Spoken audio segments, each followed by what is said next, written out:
ஸ்ரீ குருभ्यो நமः. சிவாய திருச்சிற்றம்பலம். ஸ்ரீமாத்ரே நமः. தயாகர சபாபதி. தில்லை நடராஜரின் ஆனந்த தாண்டவத்தை பற்றிய அற்புத ஸ்தோத்திரம்.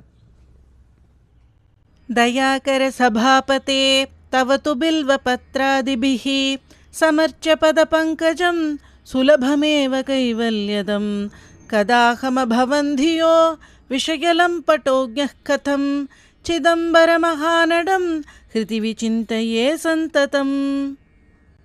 न चास्मि कुशलश्रुतौ स्मृतिपुराणकाव्येषु वा कलासु विविधासु वा परिचितोऽस्म्यहं नैव भोः. कथन्नु मयि भूभुजां भवतु हर्षपूरस्वतः चिदम्बरमहानटं हृदि विचिन्तये त्वामहम्. नटेशसुरपूजितं तव तु कुञ्चिताङ्घ्रिं जनाः विचिन्त्य सकलेप्सितं समुपयान्ति भक्तान् किं. कथन्नु विषयोन्मुखः शिवकपर्दिनं सन्ततं चिदम्बरमहानटं हृदि विचिन्तये त्वामहम्. सदाशिव भवान् स्मृतः क्षणिकतोऽपि सर्वार्तिः विना समयदेशकालः भाग्यहीनस्त्वयं. त्वदीयपरिचिन्तना रहितनष्टजन्मा सदा चिदम्बरमहानटं हृदि विचिन्तये त्वामहम्.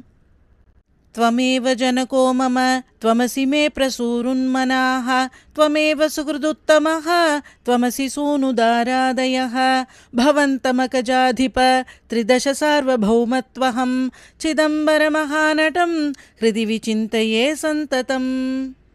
मृकण्डुतनयं पुरा शमनपाशसम्पीडितं यदीयपदपङ्कजं शरणमेव वावस्वयं. निहत्य यमुनाग्रजं शिततमत्रिशूलेन तं चिदम्बरमहानटं हृदि विचिन्तये त्वामहम्. उमासखचिदात्मकं तव तु दिव्यरूपं विभो हृदन्तरनिविष्टमभ्यहमपारयन् वीक्षितुं. मुधैव विचरन् बहिर्व्यपनयंश्च कालं कदा चिदम्बरमहानटं हृदि विचिन्तये त्वामहम्. विमृश्य मयि किल्बिषान् अवगुणोऽस्त्ययं नार्हति प्रकाममतिदुष्टधीः मम पदाब्जयोः संश्रयम्. इति क्षिपसि चेत् प्रभो कमुपयामि भीतस्त्वतः चिदम्बरमहानटं हृदि विचिन्तये त्वामहम्.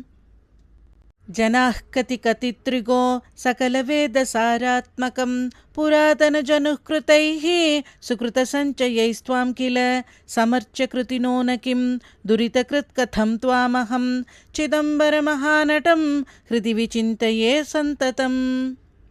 पतञ्जलितपःफलं मुनिजनौघजीवातुकं प्रपन्नजनकल्पकं यतिहृदब्जसंवासिनं सुपूजितमहर्निशं श्रुतिपथैकनिष्ठैर्द्विजैः चिदम्बरमहानटं हृदि विचिन्तये त्वामहम्.